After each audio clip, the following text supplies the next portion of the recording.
Jharkhand, welcome to learners garage education. आज के इस क्लास का टॉपिक रहेगा इंग्लिश लैंग्वेज और पार्ट नंबर यह 71 है। सारे पार्ट जरूर विजिट कर लीजिएगा, आपको एग्जाम में काफ़ी ज़्यादा फायदा हो जाएगा।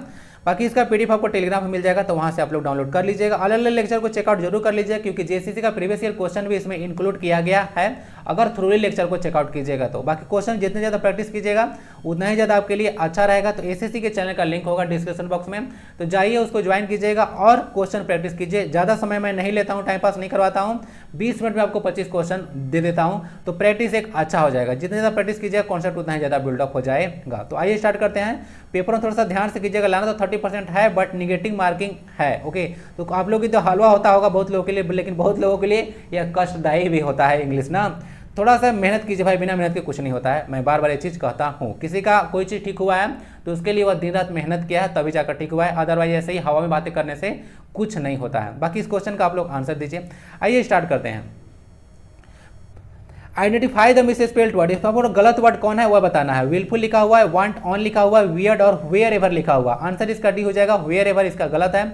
वेयर एवर में WHERE उसके बाद VER हो जाएगा वेयर एवर। ओके, तो इसको देख लीजिएगा। बाकी जो है से इसका स्पेलिंग तो सही बता दिया। विलफुल जो है से गलत है, एसएससी के एग्जाम में आया था तो WILFUL जो है से इसको सही स्पेलिंग माना गया है, क्योंकि हम लोग फॉलो करते हैं ब्रिटिश इंग्लिश। ओके, हम लोग जो है फॉलो करते हैं ब्रिटिश इंग्लिश, और ये जो वर्ड है अमेरिकन इंग्लिश में इसको सही माना जाता है, समझ गए। तो हम लोग जो है अमेरिकन इंग्लिश को फॉलो नहीं करेंगे, ब्रिटिश इंग्लिश में जो वर्ड सही है उसी को सही मानेंगे। इस तरह से कह सकते हैं कि इसका ना क्वेश्चन जो है गलत था, दोनों वर्ड जो है गलत माना जाएगा। ओके, वांटन का मतलब होता है किसी को जानबूझकर सताना यानी कि टीज करना, और वियर्ड मतलब होता है अनोखा, अजूबा, विचित्र बोल सकते हैं, अलौकिक बोल सकते हैं। तो 3-4 सिनोनिम्स हो गया हिंदी का भी। और इसका एक वर्ड बताते हैं, वियर्ड का विजारे होता है विचित्र तरह का। ऑड भी बोल सकते हैं कि वियर्ड है यानी कि ऑड है। तो चलिए क्वेश्चन आ गया, identify the odd word. Odd word आपको बताने के में से अलग कौन है, तो ये तो बोलिए ना कि एक तरह का रीजनिंग का क्वेश्चन हो जाएगा। तो अलग अलग में एग्जाम का क्वेश्चन उठाता तो फायदा आपको होता है, ये हो जाता है कि अलग अलग तरह से आप लोगों को कॉन्सेप्ट सीखने को मिल जाता है, और at the end of the day आप लोग कुछ सीखते हैं, नया चीज़ सीखते हैं, तो अच्छी बात हो जाता है, क्योंकि कुछ सीखना ही तो यहाँ पर पर्पस है। प्लीजर, सेटिस्फैक्शन, सोरो या फिर गेटी लिखा हुआ है, इसका आंसर हो जाएगा सोरो। प्लीजर, सेटिस्फैक्शन, गेटी सबका मतलब होता है ना हर्ष उल्लास, एक तरह से बोल सकते हैं आनंद, लेकिन सोरो का मतलब होता है दुख। तो यही अलग था बाकियों से, तो आंसर आपको पता चल गया होगा। तो इस तरह से क्वेश्चन आपको रीजनिंग में पूछे जाते हैं, बट रीजनिंग का क्वेश्चन आपको बहुत सारा क्वेश्चन देखिएगा कि ऐसे रहते हैं जो कि जीके का भी टेस्ट कर लिया जाता है। ओके ना। Identify the tense of the given sentence. आपको टेंस पता करना है कौन सा है। He had been dancing when the instructor walked in. तो वॉकड इन मतलब अंदर जब आया तो देखा कि वह डांस कर रहा था ना, इंस्ट्रक्टर जब आया तो इसमें देखिएगा हैड बीन प्लस V4 है, तो किसमें जाएगा, पास्ट परफेक्ट कंटिन्यूअस टेंस का। जो हैड बीन के बाद V4 लगता है, बीन के बाद V4 वह परफेक्ट कंटिन्यूअस में लगता है, और उसके बाद हैड लगा हुआ है तो हैड मतलब पास्ट में चला जाएगा। तो पास्ट परफेक्ट कंटिन्यूअस का यह वाक्य है, तो आंसर इसका सी हो जाएगा। सिंपली अगर पास्ट परफेक्ट रहता ना तो सब्जेक्ट के बाद हैड के बाद V3 रहता। ओके, और प्रेजेंट परफेक्ट कंटिन्यूअस में यहाँ पे has a have been plus V4 होता है, और प्रेजेंट परफेक्ट में होता है हैज ए हैव के बाद V3। इस तरह से सेंटेंस होता है। नेक्स्ट क्वेश्चन में सरनेम बताना है, जो वर्ड अंडरलाइन है। Despite vehement opposition from his family he quit, he यहाँ पे क्विट लिखा हुआ है, school and become an actor. तो यानी कि वेमेंट मतलब उसका ना फोर्सफुल होता है वर्ड। वेमेंट मतलब उग्रता से, यानी कि कोई जोर जबरदस्ती से काम कराया जाता है तो उसको बोलते हैं वेमेंट। तो फोर्सफुल इसका सरनेम हो जाएगा। बाकी वीक मतलब तो कमजोर होता है। माइल्ड मतलब नेक होता है ना, कोई अगर नेक इंसान है, काइंड है, तो उसको नेक बोला जाता है, और टाइमली तो आप लोग समझते होंगे। फोर्सफुल वहाँ पे वर्ड जाएगा। मीनिंग और बताता हूँ, despite vehement opposition from family, family जो है सो उसका पुरजोर विरोध करने के बावजूद भी he quit school and become an actor, यानी कि स्कूल को वह क्विट कर दिया और जो है से एक्टर बन गया। ठीक है, तो सोच सकते हैं कि कैसे कैसे लोग हैं यहाँ पे। तो फोर्सफुल इसका आंसर हो जाएगा। He may be wet behind ears but he is well trained and totally competent. तो देख लीजिएगा यहाँ पे इसका वेट बिहाइंड द ईयर्स का मीनिंग बताना है, एडियम है ना। तो वेट बिहाइंड द ईयर्स का मतलब होता है ना, कोई अगर इनएक्सपीरियंस्ड है और कोई काम करने में कच्चा है तो उसको बोला जाता है यंग एंड इनएक्सपीरियंस। तो डी इसका आंसर हो जाएगा। वेट बिहाइंड ईयर्स का मतलब होता है कोई अभी बच्चा है और उसको ज़्यादा कुछ नॉलेज, मतलब नॉलेज नहीं बोल सकते हैं, वो इनएक्सपीरियंस्ड है। क्या है, इनएक्सपीरियंस्ड है, क्योंकि हम अब सबको बच्चा नहीं बोल सकते, चाणक्य जैसा भी लोग होते हैं जो कि जिसका नॉलेज जो है हमसे भी ज़्यादा है। आंसर इसका डी हो जाएगा, यंग एंड इनएक्सपीरियंस्ड। ओके, तो आंसर इसका डी हो जाएगा। बाकी यहाँ पे देख सकते हैं ये जो यहाँ पे लिखा हुआ यंग एंड एक्सपीरियंस, जिसको कोई एक्सपीरियंस नहीं होता है उसके लिए कुछ वर्ड बताता हूँ। नेव, NAIV, नेव होता है, एक होता है नोवाइस, NOVICE। ओके ना, तो इसके लिए दो वर्ड याद रखिएगा। इसका मतलब होता है नौसिखिया, जिसको ज़्यादा कोई पार्टिकुलर काम में एक्सपीरियंस नहीं है, उसको नेव या नोवाइस बोला जाता है, नौसिखिया बोला जाता है इसको, अभी सीख ही रहा है। उसके बाद एंटोनिम बताना है, ये जो ब्रैकेट में वर्ड लिखा हुआ है, the company dash him for his years of service with the grand farewell party and several presents. तो देख लीजिए, कंपनी जो है से सर्विस के लिए क्या करेगा, पनिश थोड़ी करेगा, विथ ग्रांड फेयरवेल। अगर ग्रांड फेयरवेल दिया जा रहा है, इसका मतलब कुछ ऐसा काम किया होगा, क्या लगेगा, रिवार्डेड, इम्प्रिजन्ड, पेनलाइज्ड या फिर सेंटेंस्ड। इसको ना रिवार्ड हो जाएगा, रिवार्ड मतलब मान सम्मान देना होता है। तो कंपनी जैसे उसको रिवार्डेड किया, यानी कि मान सम्मान दिया, for his years of service, यानी कि वर्षों का जो वहाँ पे सेवा दिया था उसके लिए, और ग्रांड फेयरवेल दिया गया, पार्टी दिया गया, और बहुत सारा उसको उपहार भी मिला। ओके, तो काम ऐसा कीजिए, रिवार्डेड सब जाएगा, इम्प्रिजन, पेनलाइज और सेंटेंस सबका मतलब होता है एक तरह का सजा दे देना। ओके, तो सब तो इसका एंटोनिम हो जाता है, यानी कि पनिश्ड का 3 वर्ड आपको मिल गया, इम्प्रिजन, पेनलाइज और सेंटेंस, ये सब इसके सिनोनिम्स हो जाएंगे। आंसर यहाँ पे रिवार्ड हो जाएगा। नेक्स्ट में फिलर है, she has an authoritative manner that at times is almost dash, cordial, submissive, arrogant या फिर पोलाइट। आंसर इसका ना हो जाएगा एरोगेंट। समझिए जरा कि सी हैज एन अथॉरिटेटिव मैनर, कभी कभी जो उसका जो व्यवहार है काफी व्यवहारिक होता है, मृदु स्वभाव में बात करती है, एकदम नम्र स्वभाव में बोल सकते हैं, एकदम पोलाइट मैनर में बात करती है। तो अथॉरिटेटिव मैनर का मतलब होता है एकदम पोलाइट मैनर में, नम्र स्वभाव है उसका। दैट एट टाइम्स मतलब होता है ना कभी कभार, कभी कभार इज ऑलमोस्ट। तो यहाँ पे समझिएगा कभी कभार जो है सो वह क्या हो जाती है, एरोगेंट हो जाती है। तो जब इसका सेंटेंस का मीनिंग समझ में आएगा तब जाकर वर्ड भराएगा एरोगेंट, यानी कभी कभी उसका स्वभाव ऐसे एरोगेंट हो जाता है। ओके, उग्र हो जाता है, तलवार निकाल लेती है तुरंत। कॉर्डियल, सबमिसिव और पोलाइट, ये तीनों वर्ड जो है इसका मतलब होता है एक तरह का नम्र स्वभाव ना, जिसका नम्र स्वभाव होता है उसको बोला जाता है कॉर्डियल, सबमिसिव या फिर इन पोलाइट मैनर। ओके, चलिए आंसर इसका सी हो जाएगा। समझ में आ गया ना। अब देख लीजिए, since the house was empty, उसके बाद कॉमा है, Bruno decided to dash and explore his surroundings. Okay, तो खोज खाज करने के बारे में कुछ सोच रहा था, हाउस खाली था। एक मैं इंपॉर्टेंट ग्रामर का सेक्शन यहाँ पे कवर करता हूँ, उसके बाद क्वेश्चन पे आएंगे। सिंस देखिए एक सबऑर्डिनेटिंग जो है कंजक्शन है, इसके साथ जो है सबऑर्डिनेटिंग क्लाउज जैसे शुरू किया जाता है। तो ये क्लाउज है since the house was empty, तो उसके बाद जो दूसरा क्लाउज होगा ना, तो आपको ना एरर बना के क्या देते हैं क्वेश्चन में, इसके बाद देयरफॉर लगा देते हैं। Since the house was empty और therefore Bruno decided to dash something. Okay, something, तो आपको लगेगा कि सेंटेंस सही है, बट वहाँ गलत हो जाता है। सिंस के बाद जैसे ग्रामर में दूसरा क्लाउज शुरू होगा सिर्फ और सिर्फ कॉमा से, देयरफॉर का यूज नहीं किया जाता है। और आल्दो और एट का भी कहानी यही होता है, आल्दो के साथ अगर होता है तो यहाँ पे एट आता है, और नहीं तो सिर्फ और सिर्फ कॉमा से भी उसको दूसरा सेंटेंस को शुरू कर दिया जाता है। ये ग्रामर का बहुत ही इंपॉर्टेंट कॉन्सेप्ट है, इसको याद रखिएगा। एसएससी में आज ही क्वेश्चन डिस्कस किया था उसको सुबह वाला क्लास में। ओके ना, तो since the house was empty Bruno decided to क्या किया था, अब आते हैं क्वेश्चन पर, come to terms with none of the above, go astray या फिर टेक अ चांस। तो यहाँ पे उसको चांस मिल गया, हाउस खाली था तो उसको चांस मिल गया था कि वह अपने चारों तरफ एक्सप्लोर कर सकता है, खोजबीन कर सकता है चारों सराउंडिंग में। ठीक है, आंसर इसका डी हो जाएगा, take a chance. The school was not far के साथ प्रीपोजिशन फ्रॉम लगाइए। The school was not far from my home and I used to walk. ठीक है, तो यहाँ पे पास्ट का रेफरेंस है, तो पास्ट में अगर कोई हैबिचुअल एक्शन होता है ना, जो पास्ट में आप किया करते थे, उसके लिए यूज टू का किया जाता था। यानी कि मैं पैदल जाया करता था, स्कूल ज़्यादा दूर नहीं था, हमारे घर से ज़्यादा दूर नहीं था, स्कूल से है ना यहाँ से, तो फार फ्रॉम लगेगा, जब नहीं था इसीलिए वो जो है पैदल जाया करता था। तो आंसर इसका डी हो जाएगा, फार के साथ फ्रॉम प्रीपोजिशन यूज कीजिए, सही हो जाएगा। मिताली के बारे में है, Mitali studies for only 2 hours a day, फिर से देखिए कॉमा लगा हुआ है, dash she performs well in the exams, therefore since because या फिर एट। हमको यहाँ पे रिजल्ट चाहिए, क्या चाहिए, रिजल्ट चाहिए, यहाँ पे हमको रिजल्ट चाहिए। Mitali studies for only 2 hours, 2 ही घंटा दिन में पढ़ती है, फिर भी वह से अच्छा परफॉर्म करती है एग्जाम में, तो 8 लगेगा ना। 8 जो होता है आप लोग निगेटिव सेंस के लिए यूज करते हैं, तो इसको ध्यान रखिएगा, 8 निगेटिव सेंस में यहाँ पे यूज किया गया है, तो 8 वर्ड ही सही जाएगा। Mitali studies for only 2 hours a day, 8 she performs well in the exam, मतलब फिर भी जो है एग्जाम में अच्छा परफॉर्म करती है। क्या बात है भाई, क्या राज है, तो उसका कंसंट्रेशन काफ़ी अच्छा है, ठीक है ना, 1 ही घंटा पढ़ती है लेकिन वह अच्छा से पढ़ती है। उसके बाद फिलर है तो और डैश ऑफ स्टार्स, प्राइड होगा, मर्डर होगा, उसका सवाल लिखा हुआ है कॉन्स्टलेशन, तो इजी है। ग्रुप ऑफ कॉन्स्टलेशंस को आप लोग स्टार बोलते हैं। अब ये क्वेश्चन है ना, group of constellation is called what, ये एसएससी सीजीएल में आ चुका है क्वेश्चन, 2021 में ही आया है, ज़्यादा पुराना नहीं आया है। तो देख सकते हैं, मैं बार बार इसीलिए बता रहा हूँ क्योंकि आपके माइंड में इफ एंड बट्स वाला जो कहानी है ना वो निकल जाए कि क्वेश्चन जो होता है जो सिर्फ इसी एग्जाम का होता है, अलग अलग एग्जाम में पूछा जाता है, इंग्लिश आपका अलग नहीं है। प्राइड होता है ग्रुप ऑफ प्राइड,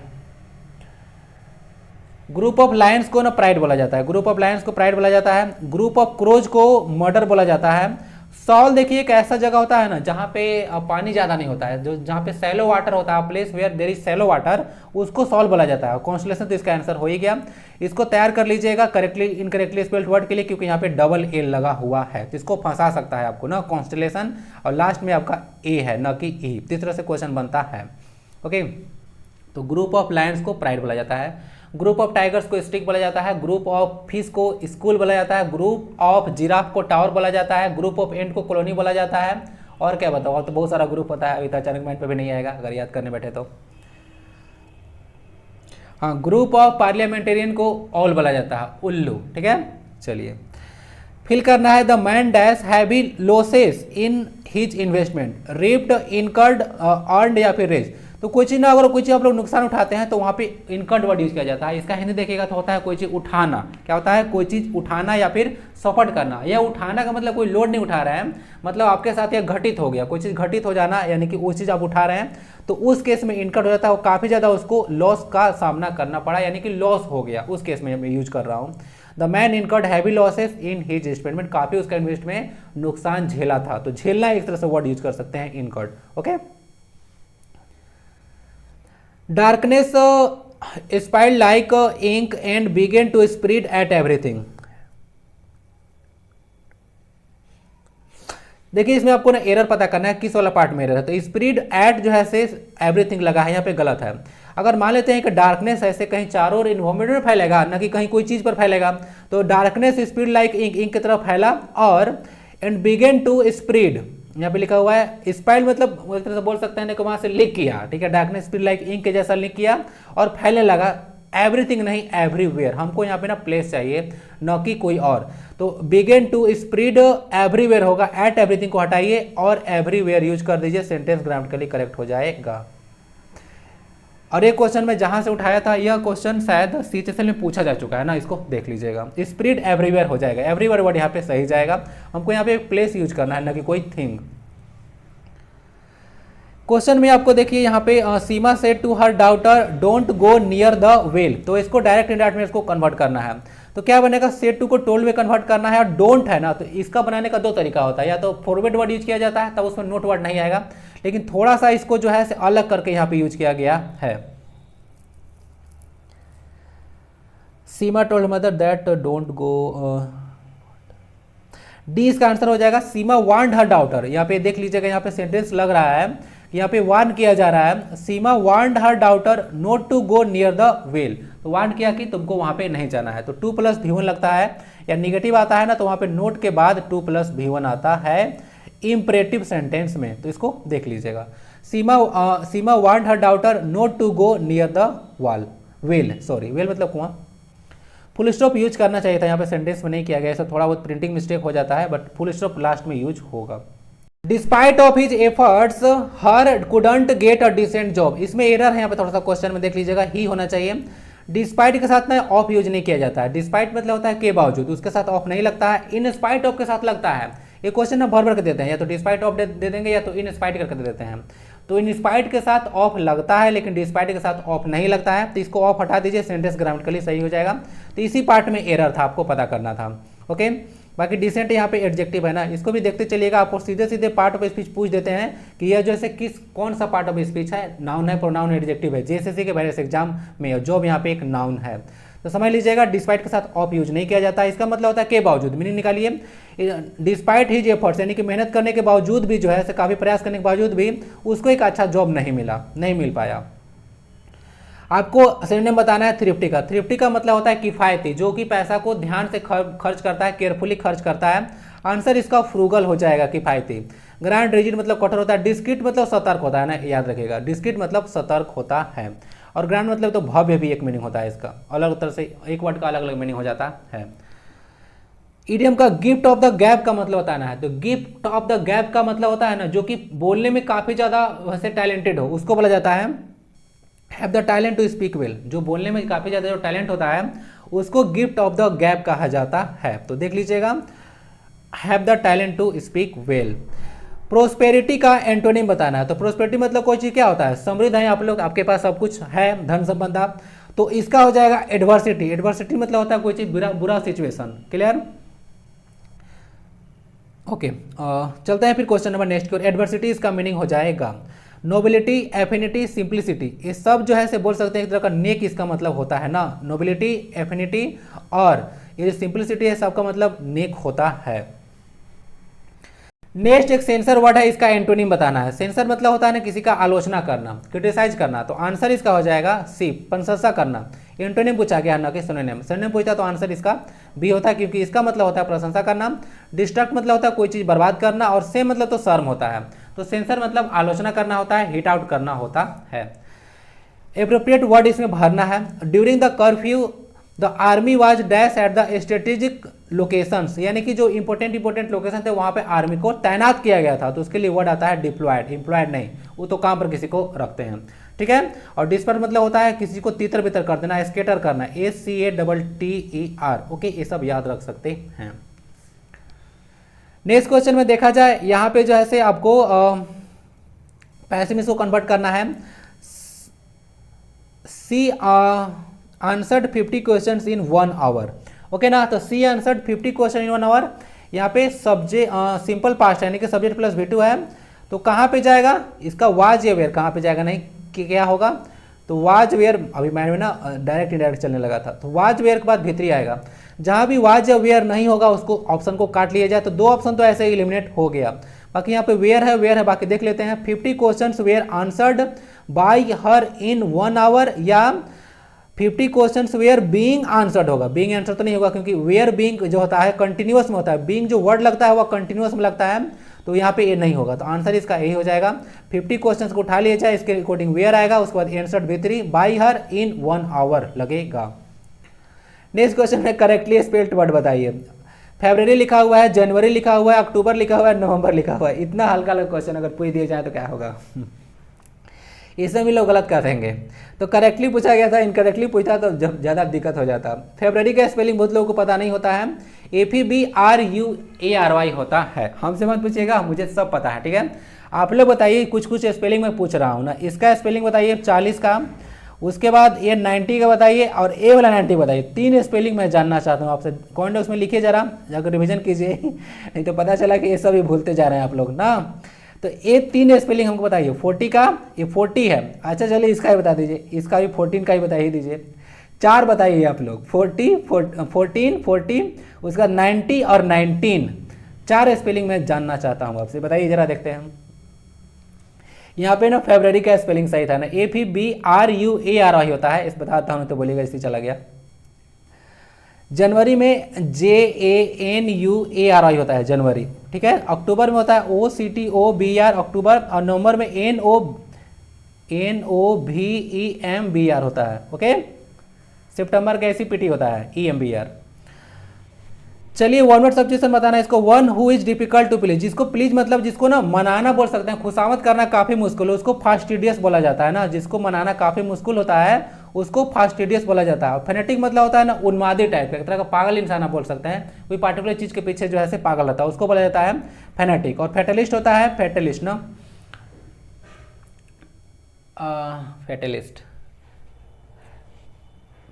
फेटलिस्ट मतलब होता है जो भाग्य पर विश्वास करता है, उसको फेटलिस्ट बोला जाता है, ठीक है। जी हाँ, जो भाग्य पर विश्वास करता है उसी को फेटलिस्ट बोला जाता है, यानी कि लगता है कि भाग्य जैसा कोई चीज़ होता है, मेरा भाग्य खराब था इसीलिए मेरा कुछ नहीं, उसी को फेटलिस्ट बोलते हैं। और फेमिनिस्ट मतलब होता है जो कि बोल सकते हैं कि एक तरह का महिलाओं का जो पक्षधर होता है, एक तरह का नारीवाद का समर्थक, ओके। आंसर इसका फास्टिडियस हो जाएगा। One who is difficult to please, जिसको मनाना काफ़ी मुश्किल हो। To take the bulls by the horns, समझिए कि बुल का जो है आप सिंग पकड़कर उसको मैनेज करने की कोशिश कर रहे हैं, तो इसका मतलब होता है टू फेस डेंजर बोल्डली, ठीक है, यानी कि जो डेंजर आ रहा है, बुल क्या है आपके समझ आ जाएगा तो समझिए कि काफी डेंजर आ गया है, तो उसका सामना आप बोल्डली कर रहे हैं, साहस के साथ कर रहे हैं, तो वही बोला जाता है to take the bull by the horns, सांड आ गया, उसका आपको हॉर्न्स पकड़कर समझिए कि सामना कर रहा है, यानी कि काफी साहसी आप हैं, तो टू फेस डेंजर बोल्डली, यही इसका आंसर होता है, एक इडियम था।